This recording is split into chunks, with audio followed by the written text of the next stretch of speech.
Hamatak Yapi, good morning. This is Nick Estes with the Red Nation Podcast. We are joined by two special guests today to talk about the current Israeli and Zionist aggression against Iran and the role of the United States, but also this current moment, which is, presents a lot of danger and sort of uncertainty in the world as the Zionists expand this genocidal war that they've been waging against Palestinians, Lebanese, and now targeting Iran. And before we get started, I just wanted to preface this conversation to the folks who are listening and watching at home about why would we talk about this on an Indigenous podcast. And I think it's important to point out I had a conversation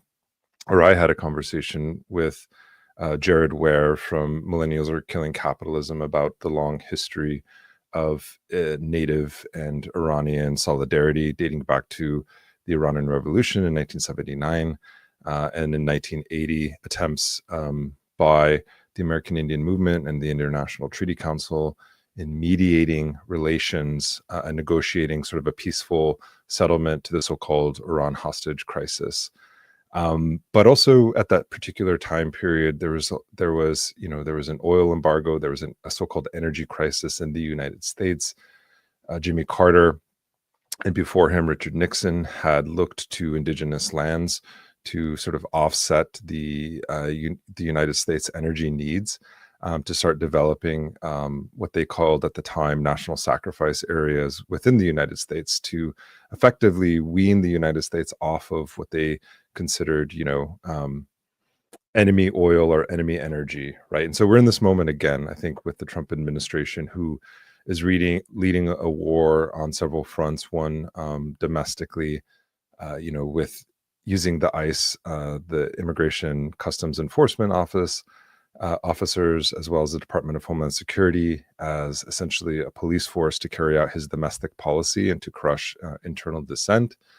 But then we also see, in this particular moment, a renewed attack or intensification of attacks on Iran in collaboration and coordination with Israel. I think we've seen this Freudian slip happen with the ruling elite in the United States, using the royal we when talking about bombing Iran, but also how this is tied into sort of the geopolitics of the energy crisis that's happening in the United States, where we have the U.S. kind of increasing sanctions against its, especially like the sanctions war, this trade war against China. The United States, has to get its energy from somewhere and has been historically targeting and sanctioning oil-producing nations who have, broken free of Western hegemony in terms of asserting resource sovereignty and resource nationalism over their oil, whether it's targeting Iran, whether it's targeting Venezuela. We can see that the United States turns internally to, its own resource colonies, which are indigenous nations. And in fact, we have an upcoming episode talking about the sort of fallout of the resource wars against indigenous nations. And these are directly linked to the United States imperial ambitions abroad. So we can't delink them. We can't say that what foreign policy, the foreign policy of the United States is somehow separate from the Indian policy of the United States and taking and pillaging native resources and land. So without further ado, I want to welcome back two special guests, and I'll let them introduce themselves. But today we are rejoined by Nina Farnia and Ali. Nina, if you want to introduce yourself, and then Ali you can introduce yourself. Thank you very much, Nick and Sina, for having us on. My name is Nina Farnia. I'm a law professor at Albany Law School, and I'm Iranian with family in Iran. Hi, thanks, Nick, and also Sina for inviting me to this show. I'm privileged to be here for the second time. I'm Ali Alizadeh. I'm an Iranian political analyst and media producer based in London. And also I have family, all my family is based in Tehran, yeah. Ali, what's the website that you have, the YouTube channel? People should check that out. It's really great. When they can check youtube.com/Jadal English, and those who speak Farsi or Persian, they can go to just Jadal TV. It's JEDAAL. I will bring it on my screen later. So, Ali, I want to start with you. If you can just give us a rundown of what has happened since Friday. A lot has happened, but as brief as you can you just give us kind of a play-by-play of what led to this attack on Iran, but also put it into the sort of context of what is currently happening with the genocide in Gaza and Palestine and the broader regional war. So you have to give me like 2 extra minutes to go to the background before Friday, and that's from 7th of October when kind of in the resistance in Gaza attacked Israel. Iran did not enter the conflict directly, even though it spiritually supported the resistance, but it took the caution and did not join in. And from that time until now, 622 days, Israel has done its utmost to provoke Iran into a wider, all-out kind of war. I think if you remember, if you have followed the news, back in January 2024, they killed some of the Iranian generals in Syria. After that, they did kind of orchestrate a terrorist explosion in Kerman, which led to the death of over 100 people, even though they didn't accept the responsibility directly. Further on in April, I think, April 2024, they killed a top general, General Zahedi. At that point, Iran had to respond, and it executed True Promise 1, which included sending some missiles and some drones to Israel. However, they took the best caution not to kill any Israeli civilians. That was just a warning to Israel that we can respond. At that time, Israel did not respond any further because, if you remember, Hezbollah was a very powerful entity in north.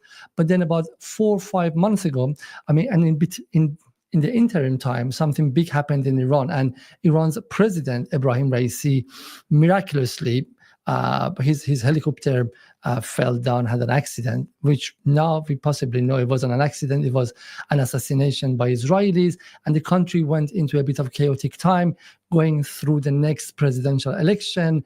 And in that time, Israel regrouped itself, and the day that the new president took the oath in the parliament, that day Ismail Haniyeh got assassinated in Tehran. Another act of provocation. Still, Iran did not respond, even though many people inside Iran wanted Iran directly to respond to Israel. Iran took another act of restraint. And then about 1.5 months later, when they killed Said Hassan Nasrallah in Lebanon, Iran finally did another round of attack. Again, quite restrained and just showing what kind of ammunition we have, what kind of missiles we have. It was called True Promise 2. Immediately after that, Israel attacked Iran massively. They claimed they destroyed some of Iran's air defenses and some of Iran's missile-producing manufacturing lines. So from that moment, Iran again did not respond, took the restraint, waited for American election, and when Trump gave them the green light for negotiation, Iran somehow accepted it.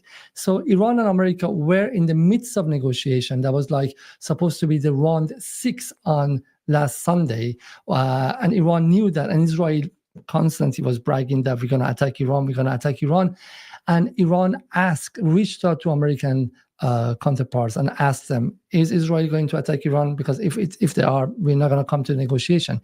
And Steve Witkoff, on behalf of Donald Trump, promised Iran that there will be no Israeli attack on Iran before the end of 6th round of negotiation on Sunday. And yet, on Friday evening, Israel unprovokedly attacked Iran, violated all international laws, and killed 5 top generals, 5 top scientists, and also many normal Iranian civilians, which for them are collateral damage. And then Trump, after that, took the responsibility and said, he was aware of this attack. So the first thing was it was an unlawful, unprovoked attack, which was combined with an act of deceit. Now, at this time, Israelis kind of celebrated, and they said it was a massive blow to Iran because people who got killed were quite important. One of them was Ghulam Ali Rashid, Deputy Commander-in-Chief of the Armed Forces. More importantly, Mohammad Bagheri, a very popular figure in Iran. His brother was a martyr of Iran-Iraq war in the 80s, and he was commander-in-chief of Iran's military. And then Hossein Salami, which was commander-in-chief of Islamic Revolutionary Guard, and also Hajizadeh, which was the commander of the missile brigade. So all these people with 5 nuclear scientists and numerous Iranian civilians. And there was an act of blitzkrieg, which is supposed to be a surprising attack which disables and paralyzes the party attacked. So they cannot do anything for 4, 5, 6, 7 days. And Israel was supposed to come after that with opening Iran's sky and doing whatever they wanted to do, destroying all the infrastructure. And they hope that that's going to be accompanied and going to be followed by people flooding on the street, the opposition flooding on the street, storming on the street, and mixing it with this. And so a form of hybrid warfare and a kind of a revolution, a popular revolution coming up. Surprisingly, Iran replaced all the 5 martyred commanders in less than 8 hours. Iran's supreme leader came out and gave a very powerful speech, and Iran conducted its first round of response around 10, 11 hours after that. And I think that's the first time in the history of, in the military history since Blitzkrieg was invented in 1940s by Germans, that the attacked party could regroup so quickly and respond. So I think at this stage, Israel did not achieve what they wanted. And so from that time onward until now, Israel has been attacking and Iran has been responding. And so each one of them have like 1 or 2 rounds a day. Israel has destroyed some of Iran's infrastructure, many of Iran's military infrastructure, but also they attacked a few of Iran's refineries. And in response, at this stage, Iran has not yet escalated, but has responded to at the equal level. So when Israel attacked Iran's refinery, the day after or a few hours later, Iran attacked Israel's refinery. When they attacked Iran's Ministry of Intelligence, Iran attacked the building belonging to Mossad, onward. So until now, you cannot say much, but it seems that the war is going to continue for a long time. However, the more important thing is from about Monday, Trump has started saying that he wants to join in. And I think that's the second important point, because if he comes in, is supposed to change the equation, and he is like promising to use his bunker buster bomb, his famous bunker buster bomb, and the MOAB, the mother of all bombs, to destroy Fordo facility, which is Iran's second nuclear facility, is about 500 meters deep under the ground. And so Israel claims that we cannot destroy it ourselves. We need America to come in. But if America comes in, Iran's response and Iran's behavior will not be the same, and it will have unprecedented consequences. And not only Iran versus America and Israel, the whole region and possibly many of the great powers in the world will be involved. And I think that's what Iran has made it very, very clear with the attack yesterday, because Iran just showed a new missile that has not been tested before, which is extremely powerful and can destroy American bases in the region, in Qatar, in Bahrain, in Saudi, and other places. So one thing that you have to remember, is true that America is very powerful. However, its military bases are very close to Iran. With the speed of Iranian missiles, they are about 2.5 to 3 minutes away from Iran, which makes it very difficult for American air defense to detect them and to neutralize them before they reach the ground. So at this point, we are on a very, very dangerous territory, a regional war between Israel, which is a nuclear power, and Iran. But if America comes in, we're going to see something 10 times, 20 times more dangerous. Well, some people might argue that America is already a belligerent in this war because it's already been announced that they were coordinating with Israel in terms of bombing Tehran and setting this up, and had probably, even the UK, France, Germany have all admitted to prior knowledge to this preemptive strike, and have also admitted to supplying and supporting and providing, whether it's radar cover, whether it's fuel or munitions to Israel. So it's almost as if they're encouraging them to do this, and that there has been talk, even going back to the presidential debates last year, that the both candidates, Trump and Biden, their cabinets or their VP picks would support a preemptive strike on Iran by Israel. So I want to maybe get your thoughts on that, Ali, but also thinking about what's different about Israel's sort of decapitation of Hezbollah in Lebanon, because they've attempted the same thing in Iran. I mean, there's no mistake that it's a devastating blow in terms of the civilian lives lost, the military capacity, the leadership, the knowledge, and things like that lost. But maybe you can I can get some reflections on both of those questions about, is the United States a direct belligerent with these other European powers, but then also thinking about the resiliency and the response, but also the devastation that has been caused by those attacks.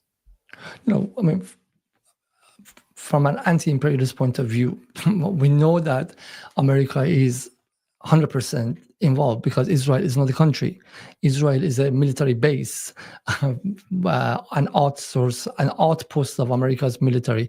So there's no doubt about that. All these weapons and even the decision to attack Iran is taken by Washington. So I have no doubt. But from the way that Iran is playing as a country under sanction and as a medium-sized country with a medium level of power, they don't want to provoke any further. Remember, Iran is looking long-term, same as China.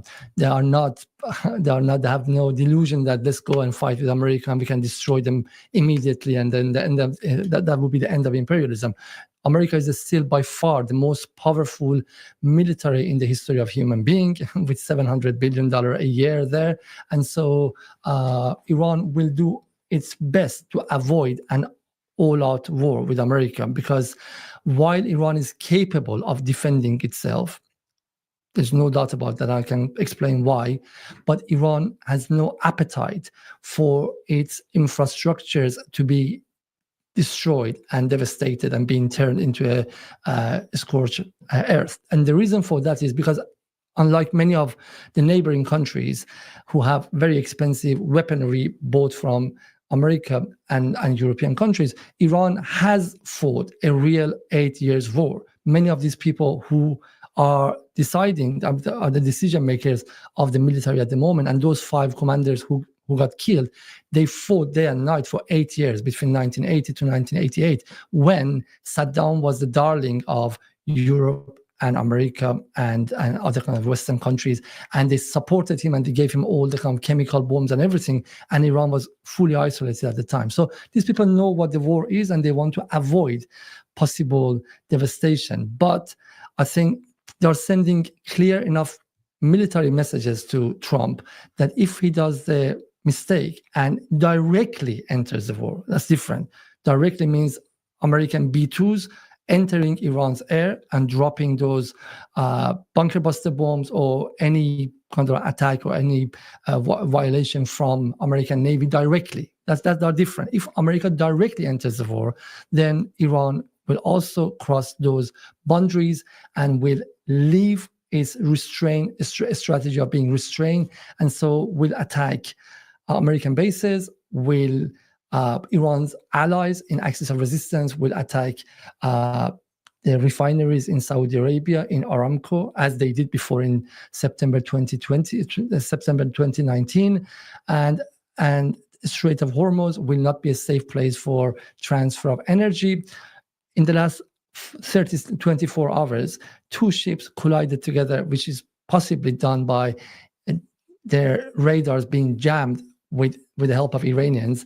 And so the insurance first rose up 60% and now 100%. So the insurance of the ships and containers passing Strait of Hormuz is already 100% up. That means the price of oil will go up. And so if America, the moment America shoots the first bullet towards Iran, I promise you, it's going to be here recorded. I promise you, Iran will do something that the price of oil will double and will increase massively within like the first few weeks. So it's going to have, as I said, unprecedented consequences. And I don't think it's in the interest of America and Trump as well to do such a mad move. Second thing, you talk about like Hezbollah and kind of the devastation. I mean, of course, Hezbollah went through a year of resistance in order to help people of Gaza, and at the end we saw what happened. But again, that can be a miscalculation on behalf of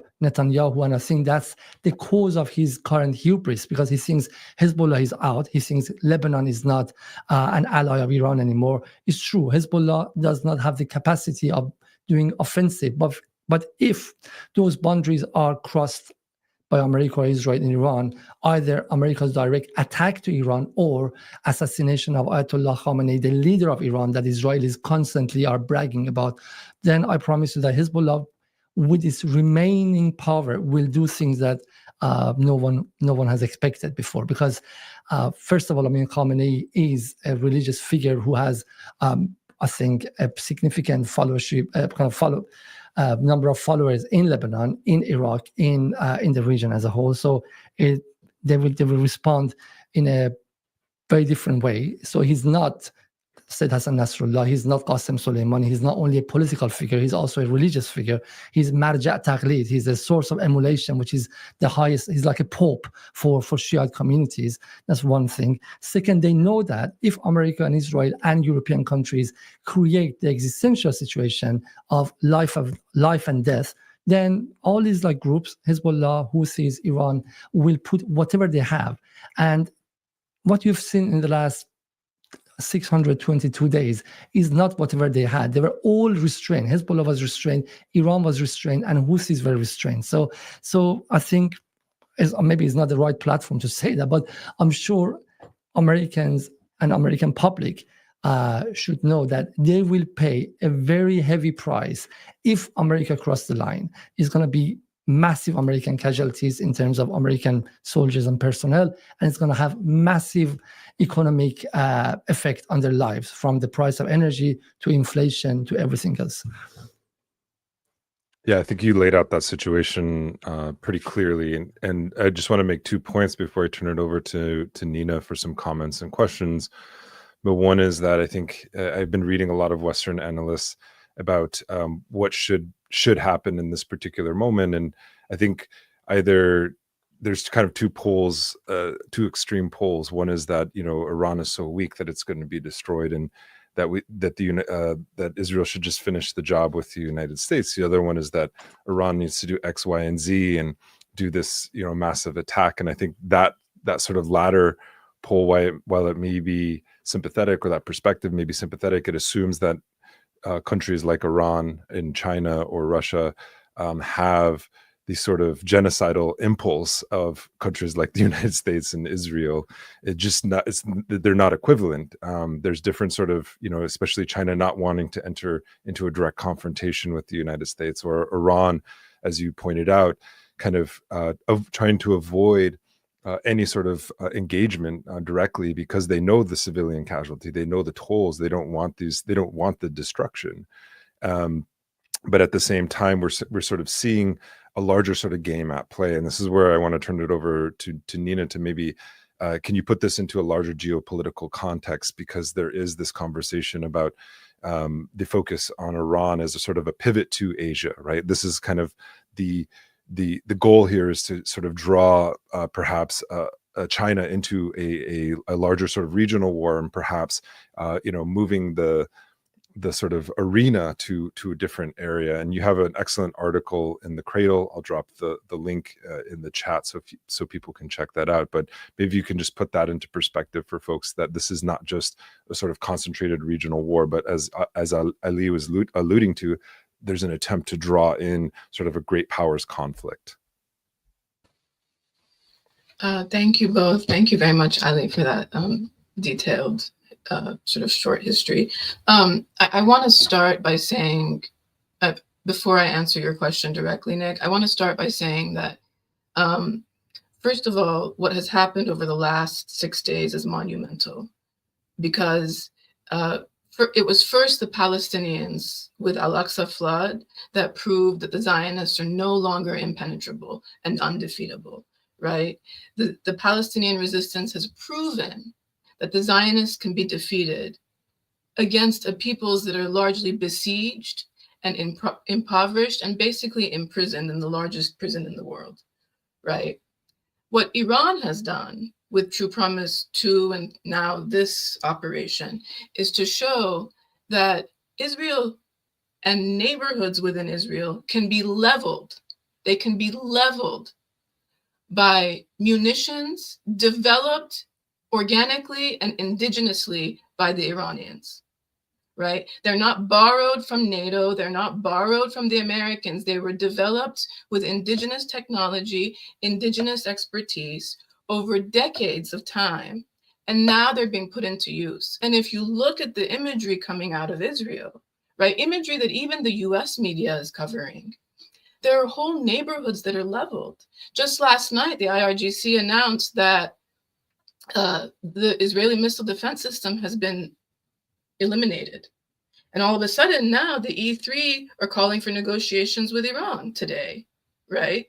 So the balance of powers, regardless of how powerful the United States continues to be or has been, and indeed it is the most powerful empire in world history, certainly the most violent, savage empire in world history. But the balance of powers is shifting.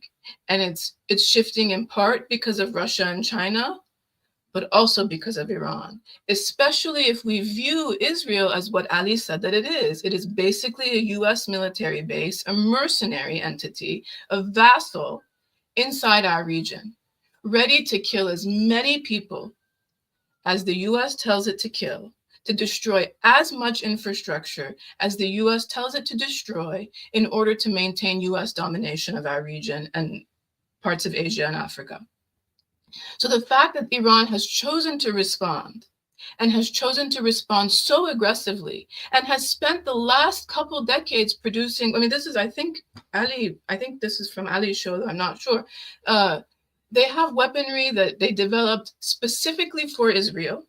They have weaponry that they've developed specifically for the American bases in the region. And they, as far as I know, they even have weaponry that gets to Diego Garcia, to the US base on Diego Garcia, which means that they've been thinking about how to defend themselves and defend the peoples of the region for decades. So this is just to situate this moment historically, right, in the short history of the last 45, 46 years. My whole life, I was born just before the Iran-Iraq War. My whole life, our region has been decimated by the Americans, by the US. And finally, thanks to the Palestinians who launched this, our people are now responding in a decisive and victorious way. So I think it's important to remember the sort of short history, to situate this particular moment historically and also geographically. Excuse me. In response to the sort of continental and geopolitical questions, I think it's clear, and the Americans have made it quite clear. I think Trump even said it a couple nights ago, right? The path to China is paved through Iran and Pakistan, right? And if you pull up a map, just pull up a basic map of Asia and Africa, of the Eastern Hemisphere, China is encircled by US wars, right? By US and NATO wars. So you have Ukraine, you have the Ukraine war on the European-Russian border. You have the sort of axis of resistance, the war on the axis of resistance that's primarily being waged by the Zionists, but also with extraordinary help from the reactionary regimes and the Gulf regimes, and of course, Jordan especially. And then you have the war in the Sudan, which is being executed primarily by the UAE, one of the reactionary Gulf regimes.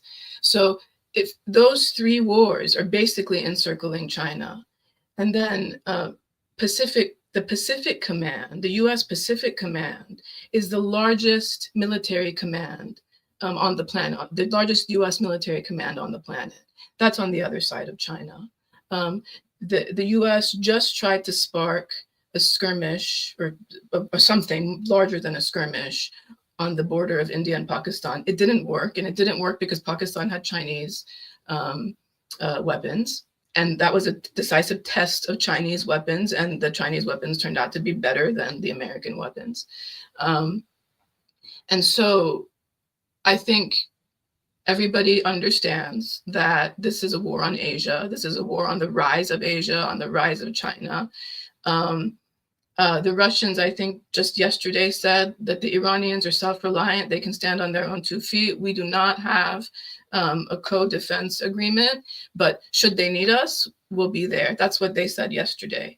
So the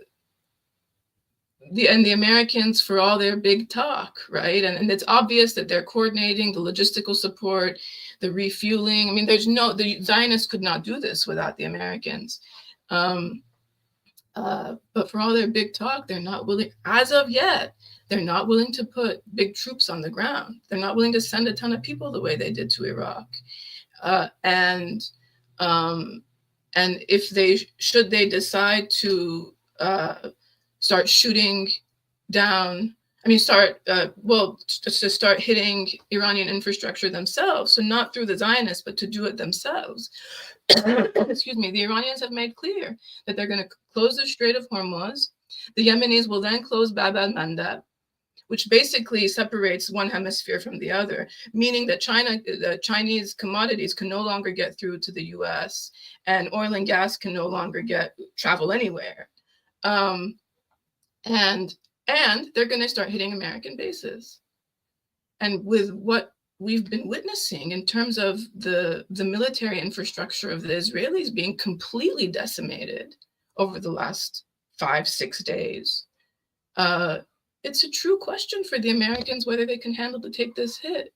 And even I hate to do this, to quote Marjorie Taylor Greene, but even the most vociferous fascistic elements of the United States, right? Marjorie Taylor Greene had this tweet over the weekend that was incredibly clear and coherent, where she says, look, we don't want wars with the other side of the world. Our war is here. Our war is with the colored peoples and the immigrants that are located on this continent, right? So with people like me or my students. And that's it. That's an analysis that's out there, right? And it's an analysis that is very present in the Trump administration. It's an analysis that dominates the Trump base. And so you have, the question is, do they fight the peoples here or do they fight the peoples over there? Well, which one is easier to fight? It's evident that it's easier for them to fight the streets of LA than it is for them to fight the streets of Iran, right? That has been made clear. So as I think Nick, you and I talked about on the last show about the rise of fascism here, that is an element that is a really important element within this conversation, right? That for this fascist project to succeed, this finance capitalist project to succeed, where the capitalist class reaps as much as it possibly can, pillages as much as it possibly can before the US empire decisively falls. What is the best strategy?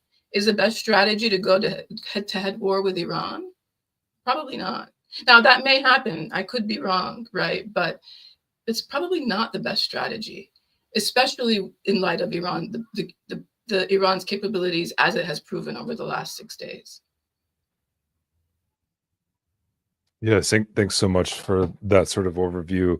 I want to take a little kind of a step back and maybe kind of, I should have asked this at the beginning, but I kind of wanted to start off with just a preface of what has happened and transpired. But both of you have family in Iran, and maybe if you wouldn't mind sharing what your family is experiencing, what it's like, what these attacks are like, and how they're kind of dealing with this the attack on civilian infrastructure. Obviously, in Western media, they're reporting that Israel's attacks are precision attacks on military infrastructure, but we can see the asymmetry in terms of the civilian casualties, in Iran, and the targeting of concentrated civilian areas versus that of the targeting of military sites within Israel and the occupied territories of Palestine. So Nina, maybe you can start us off with that sort of discussion about what people are experiencing on the ground, what it's like in major cities like Tehran or other places. How are people coping with this full out assault on Iran? So it's really interesting. I'd be interested to hear what Ali says as well. My family, it's sort of a mixed bag, but mostly people are not super scared.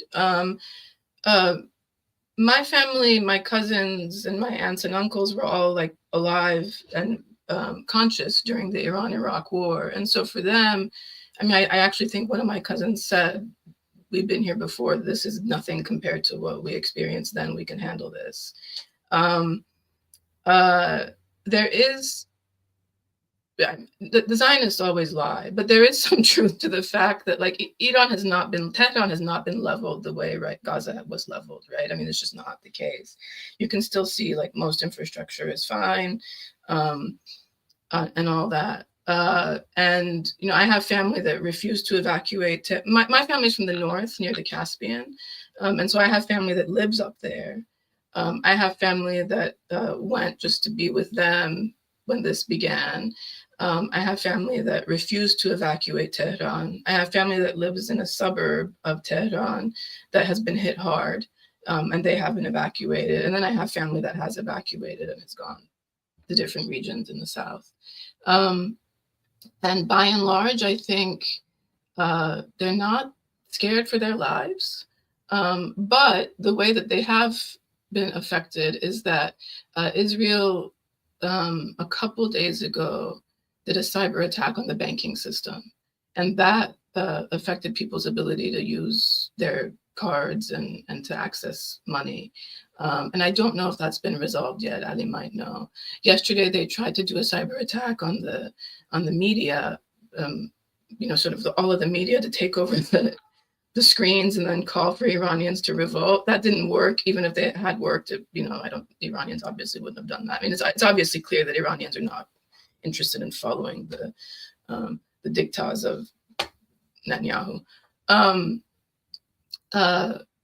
The other thing that we've heard from our family is that because there's been a rush of people from Tehran to the north, it's been hard to get bread, harder than normal. But these are this is not, after what we've witnessed in Gaza, and my husband is Palestinian. He's lost nearly 100 family members in Gaza since Al-Aqsa flood and the genocide began, this iteration of the genocide began. And so I don't mean to compare, and I don't mean to sort of play oppression Olympics or whatever. Certainly not while my family is being bombarded in Iran. But I've also experienced another variation of this war, and what the Iranians are experiencing is nothing compared to what the Palestinians or even the Lebanese have experienced. And if the Iranians want to be true to their leadership role in the axis of resistance, and they are being true to that, they have been since the beginning, but especially now, then the country needs to brace itself for what will be one of the greatest wars of our time, one of the most important wars of our time. So Iranians recognize that. I do have friends that live in neighborhoods that were struck and they're scared. But they also realize that history has called. This is it. The moment arrived. And either you stand on your feet or you die like dogs. And we know, especially those of us who have children, when it comes to a bully, you don't step aside, because then the bully will kill you. You stand on your feet and you fight. And that's what the Iranians are doing. Ali, can I get your thoughts? That's really powerful, Nina.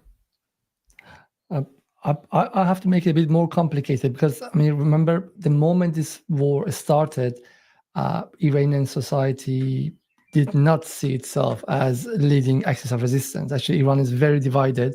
And I mean, the moment this is happening is year 14 of really harsh sanctions. So harsh that for me, as a resident of UK, as a British citizen with a British passport, if I want to move £100 to another Iranian, my bank will call me and say, "Wow, Iranian to Iranian transaction." So the country has been like really put under massive pressure. And what sanctions do? They divide the country. They make populations more prone to divert their hatred towards their own government. And of course, it's been a lot of mismanagement by Iranian government as well, corruption, neoliberalism, etc. And then you had like few moments of hybrid warfare / uprising / velvet revolution attempt for that. So last July 2024, when the election happened, even though the government opened up and allowed someone like Pezeshkian from the other camp to run, 51% of society did not participate in the election. And that shows you that the population was not in line with government's policies. Also, I have to say, in a kind of way that I'm not very proud of it, but Iranian people, because they thought supporting Palestine means supporting a state policy, did not show much interest in the suffering of Palestinians since 7th of October. What is interesting, that's why Israel did this attack. The reason Israel attacked Iran was because they thought a massive, really surprising military attack with forcing America to join in with this level of division and fractures within Iranian society. That's formula to win. That's a formula for winning. That's why Jerusalem Post yesterday had a kind of editorial in which they were, in their kind of proposal, they were saying that we are in the position to partition Iran. What has been surprising, and for me, for my family, for I think for most Iranian, is that the country transformed over the last 7 days. So many people who were on the streets of Tehran and other cities shouting death to Islamic Republic, death to Khamenei, only 2 years ago, they suddenly have become really big supporters of a national response to Israel and national defense. Many of people who I interviewed, I'm in touch with, who are in prison in Iran as political prisoners, are unequivocally condemning Israel's attack and saying that Iran has the right to defend itself. So I've never seen this level of fast transformation, because I've been talking about how these Israeli TVs, Saudi TVs, and American TVs, BBC Persian services, Radio Free Europe, all of them have been trying to brainwash Iranians and to make them become against their own interests. I mean, sanctions and wars are always accompanied by media and psychological warfare. That's what happened in Iraq. That's why many Iraqis opened the door for American troops, thinking they're going to bring peace and prosperity. And I was really worried about that. Since 2017, I've been working, and I've dedicated my life against those media outlets and against those forms of hybrid warfare. And I was quite pessimistic. I thought this is going to work. I mean, people around me, my family, my relatives, my classmates, people who were supporters of revolution, supporters of war before, suddenly the last few years, they have flipped and became pro toppling of regime, even with the military intervention. And with the first Israeli missile, with the first Israeli drone, things changed, and they flipped back again to become supporter of their own country. So from 50% participation, lack of participation in 2024, a poll, which hasn't been published, but take my words for it, a poll 2 days ago shows 75% support for Iran's defense, and 75% of the population believe that Israel has not attacked Islamic Republic, has attacked Iran in its totality. And I think that's very surprising. However, you have to remember, this is going to be a long in my opinion. It's going to be a long war. It's not going to be something to finish tomorrow or next week. And that's why Iranians have prepared themselves for something between 2 months up to 6 months, which can be elongated to 2 years. And so it becomes a question of endurance. Depends on whether Iranian government can reform its economic policies, can prepare itself for up to 2 years of wartime economy, rationing, helping the poorer section of societies. And I mean, yes, Iran is under massive sanctions. Country as a whole is struggling economically, but also the current neoliberal policies is not defending the poorer sections. As we saw during COVID pandemic, the government almost left alone the poorer sections. And if that happens here, I'm sure Israel and America will try to recruit from part of society. Why is it important? Because Israel will use section of Iranian society for terrorist activities, for kind of guerrilla tactics. As I said, this is a completely modern modern hybrid warfare that what you see in terms of military is only a small portion. Even in the last 7 days, with all the bragging about F-35, new drones, cyber warfare, all of these things put together, they are less than 10% of what happened. 90% has been pure old-fashioned terrorism, car bombs, kind of killing people, a drone from someone inside Iran, attacking someone's house. And that's another problem. So they infiltrated Iranian society, and so they have recruited some people, but I think Iranian security services are getting themselves back together. And so we have to see. So it's a question of endurance. So I wouldn't make any judgment whether Iran is winning or Israel is winning.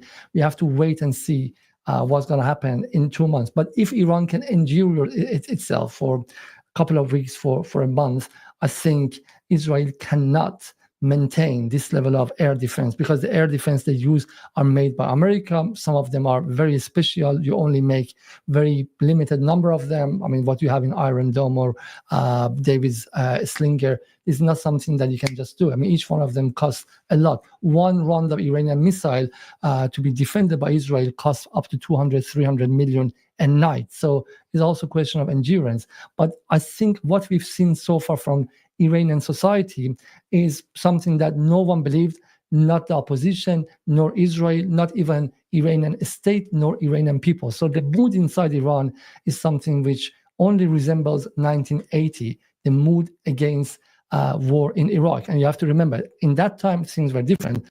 Iranians were much less individuated, much less fragmented. The society was not neoliberal. And also the country had come out of one of the most massive revolutions of history.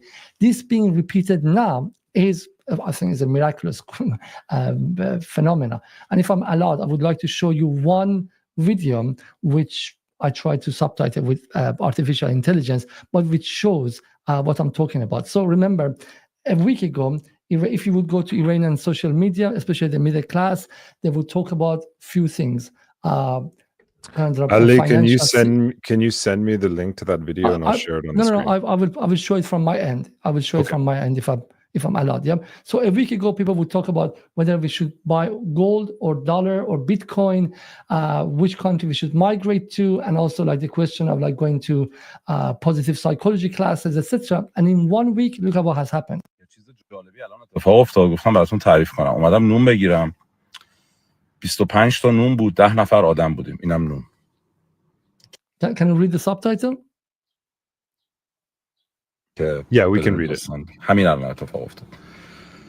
بعد اولی 15 تا میخواست، دومی 10 تا میخواست، سومی هم 5 تا میخواست. خلاصه اینجوری بود که 3 نفر اول میگرفتن و 7 نفر دیگه نمیگرفتن.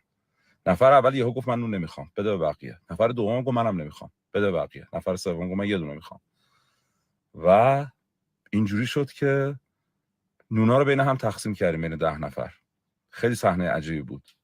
و بعدش نونوا گریهش گرفت و اومد هممون رو بوسید.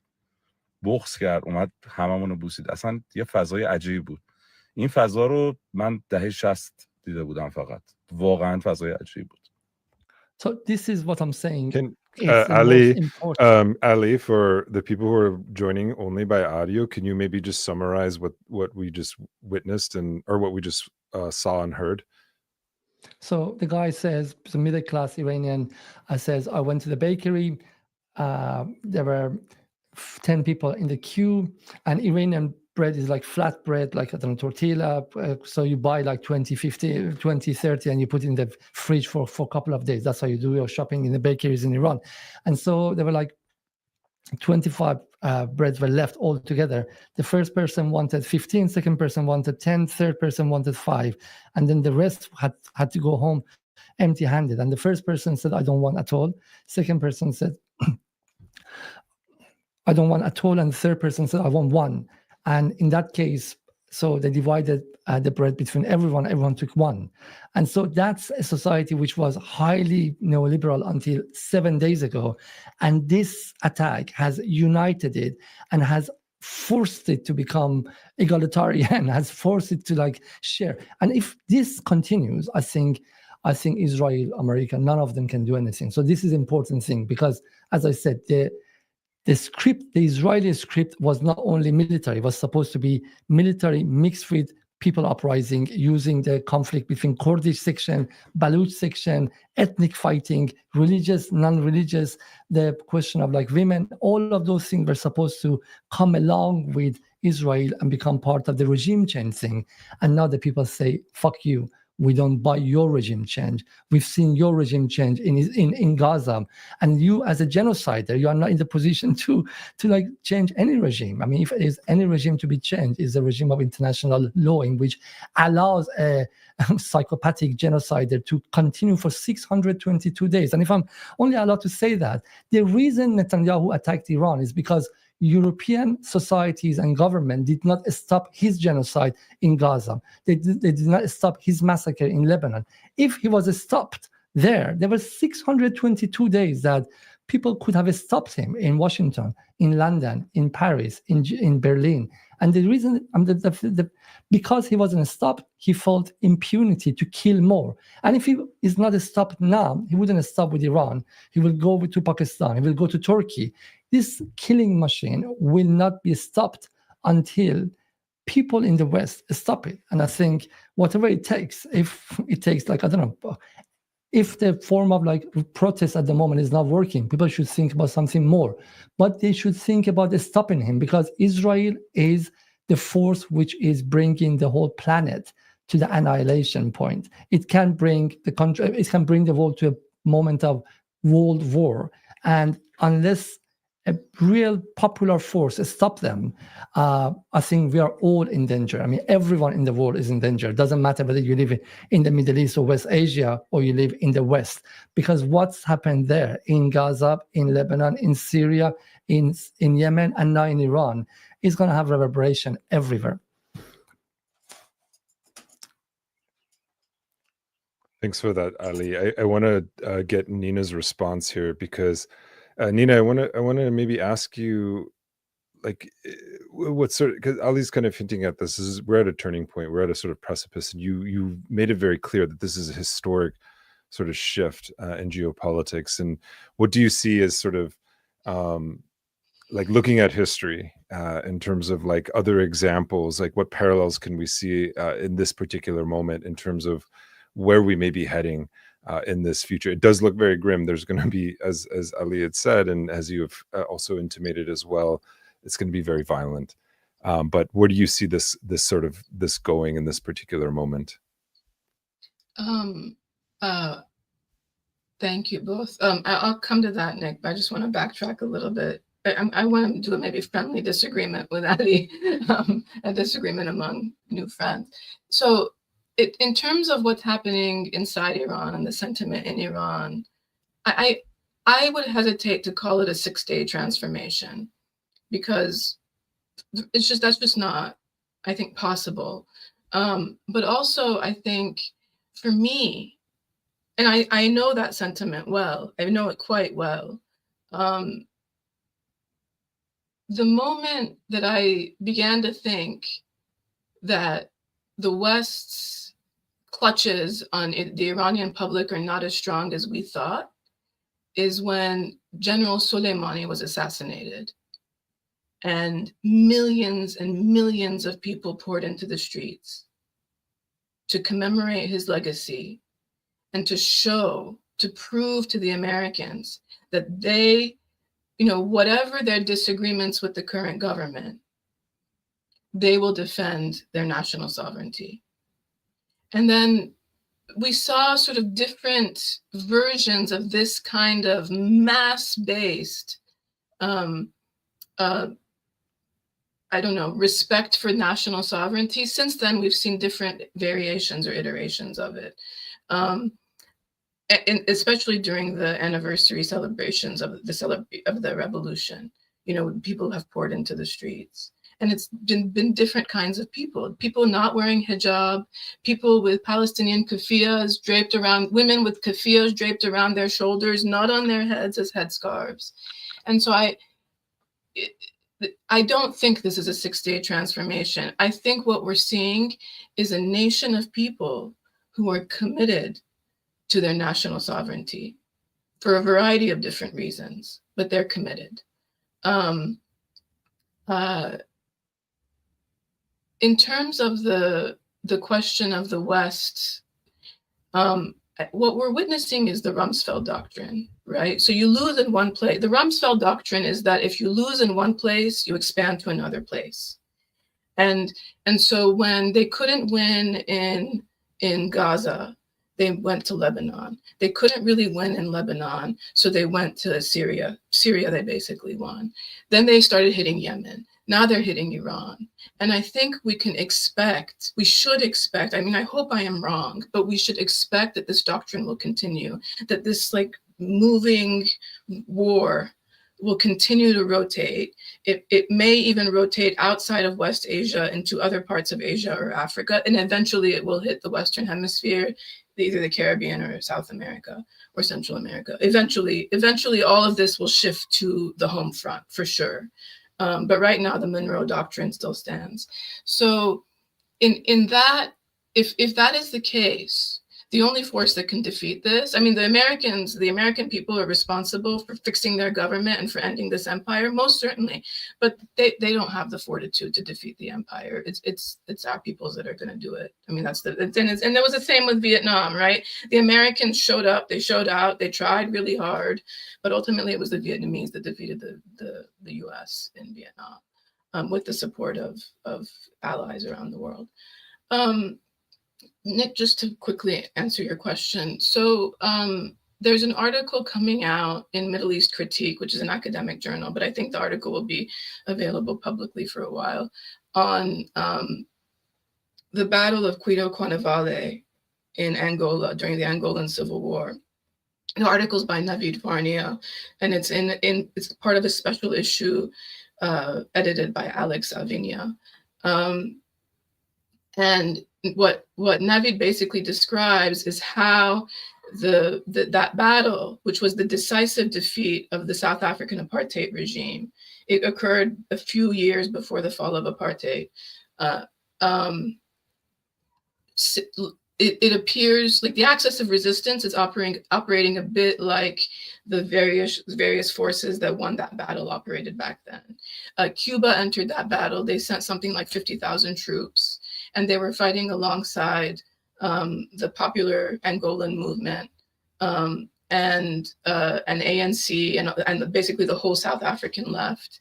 It's viewed historically as one of the greatest moments of internationalism and Pan-Africanism in modern history, really. Do I have time to read a Castro quote about it? So at the 30th anniversary of the Angola mission in 2005, Castro gave a great speech. And he said, Castro always gives great speeches, right? If one has the time to listen to them.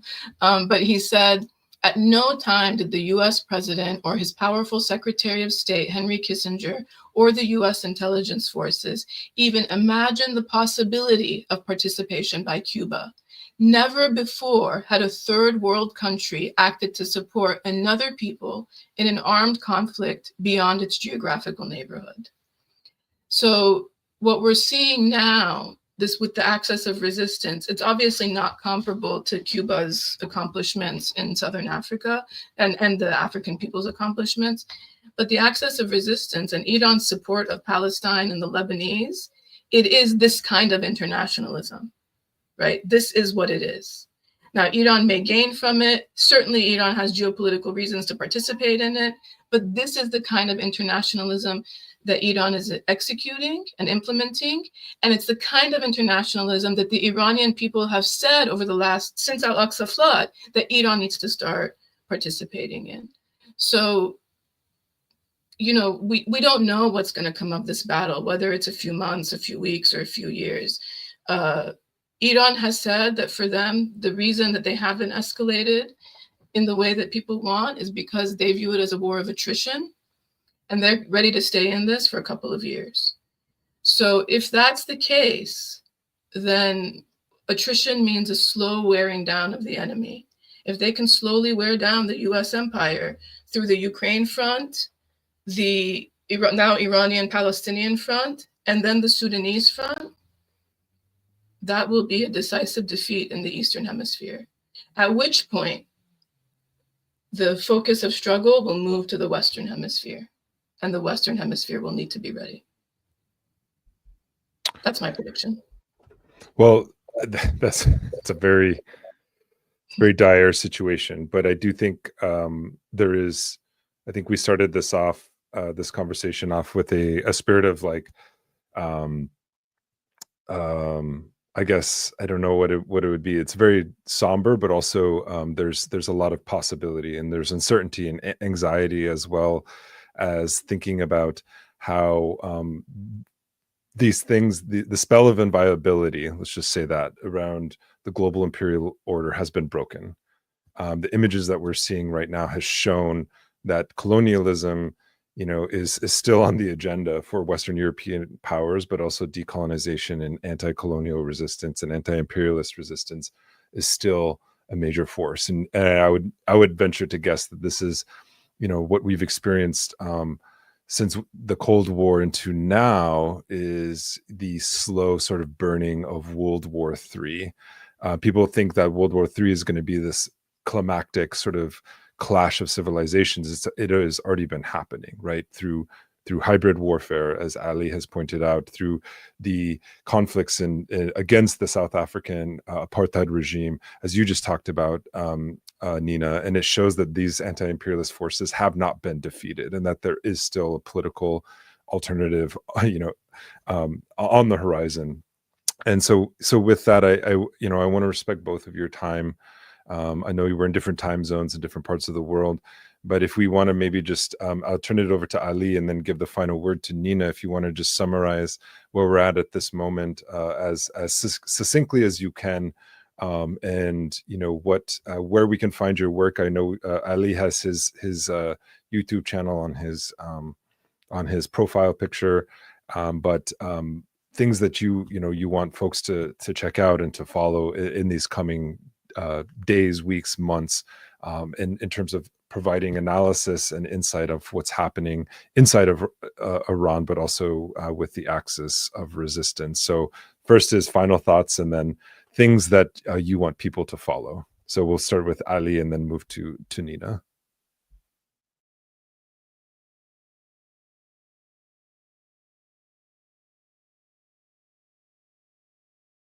About the history of Iran's missiles and history of Iran's drones, and that might help you understand the situation, because I think we are not dealing with a war in which two sides are equal. It's not like even Russia versus Ukraine, in which Ukraine would use NATO's latest cutting-edge technology versus Russia. I mean, Iran is a country which became independent 45 years ago, and so makes its own weaponry, and so no one should expect it to be like, I don't know, American weapons that Israel uses. But what is important, as I said, is the essence of those weaponries, all made in Iran by Iranian engineers, and the ability to create them, to advance them, and to, if Israel destroys one of Iran's missile factories, Iranians would go down and they make another one. If they destroy that, they go further down. I mean, they are like threatening Iran Fordo facilities, which is 500 meters under the ground, to be bombed. So Iranians would go 800 meters next time, because Iran is independent. And when I say independent, means not even dependent on China and Russia. That's important. Iran on military is not dependent on China and Russia. It might have been good. I mean, Chinese air defense would have helped Iran. Some people say Iranian sky has become like a highway for Israeli drones and missiles. Yeah, Iran could have used China, but Iran has decided to use its own Bavar 373 instead of like, I don't know, S-400, Russian S-400. So you will hear so many, it's going to be long wars. And then you will hear, and also you are given evidence that Iran is losing. Iran is on the brink of losing. And I'm telling you, Iran think long term, and I'm giving you a yardstick because they make their own weaponry. Whatever they destroy, they can build again. Second thing is Iranian military and the ideological force supporting the state is massive. It's not, as I said, I mean, the state has lost popularity from 1979 until now, but it still has significant number of people who are willing to be martyred for the cause of a state, for the cause of Iran. And also the popularity, the change of the national mood, which I explained and I talked about that. That's the second thing. Third thing is, I would ask the audience, I mean, international audience, not to forget to connect these two things together. This is not day 6 of Israel's attack to Iran. This is day 622 of Israel's attack and genocide in the region. Because when I watch Western media's coverage, they're really carefully trying to separate these things together, because the genocide in Gaza has touched the heart of many people who were not political before or did not care about the fate of people outside the West. They didn't care about global South. And so that has established. And if you remember, up until a week ago, even Germany, as one of the most genocide-enabling countries in history, even Germany had to say that we may cut diplomatic relationship with Israel. And what happened? Suddenly this war with Iran happened, and no one is talking about Palestine anymore. Whereas in the last 24 hours, 140 people got killed in Palestine by Israeli genociders again. Yeah. So, and then Germany, instead of continuing talking about cutting relationship with Israel for the genocide and the starvation, is like saying that Israel is doing our dirty work, and we appreciate what it's doing with Iran, and we fully support its right of self-defense. So if people remember that Iran and Palestine are not separate in this war, and connect them together, they can bring all that political energy which was created in that 622 days of protest and anti-war movement and directed to Iran. Otherwise, it would be difficult to start from scratch. Third thing I'm going to ask people, this is a form of hybrid warfare, and a big part of it is going to be psychological and media. You're going to hear really horrible things about Iran. You're going to hear like in 5 days' time that a woman has been arrested and killed because of hijab, and a court has been there.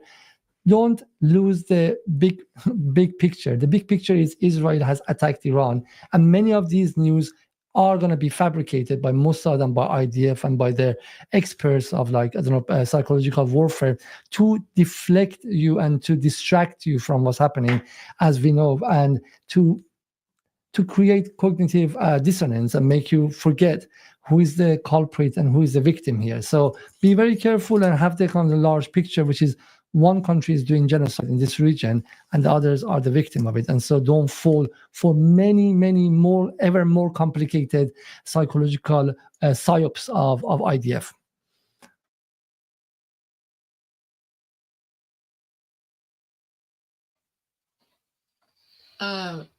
That was really great. I'll just add a few things. So,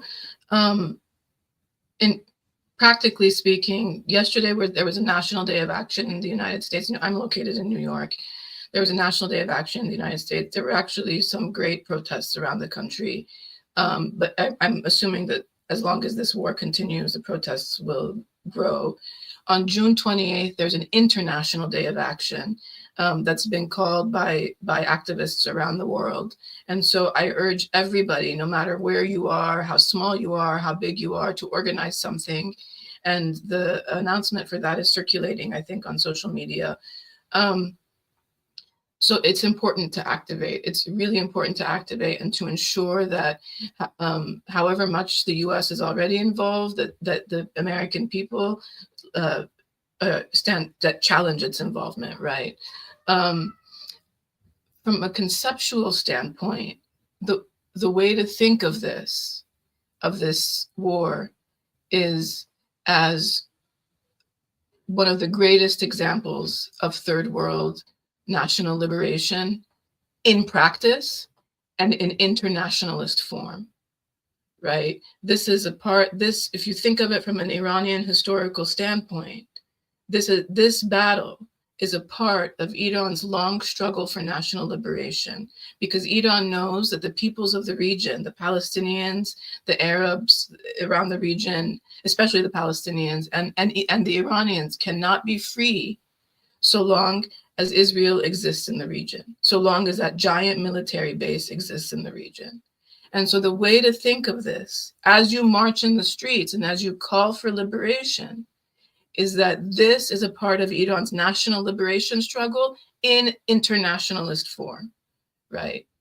And I think Ali is right. Everybody needs to be prepared for all kinds of psyops. With Al-Aqsa flood, people were very good at calling out the psyops very quickly on social media, and the same needs to be done here. Psyops need to be called out. People need to write articles, do interviews.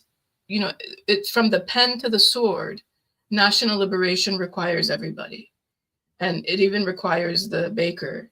So the people in the United States who support liberation, who support indigenous liberation, who support Black liberation, who are anti-imperialists, from the pen to the baker to the sword, everybody needs to participate.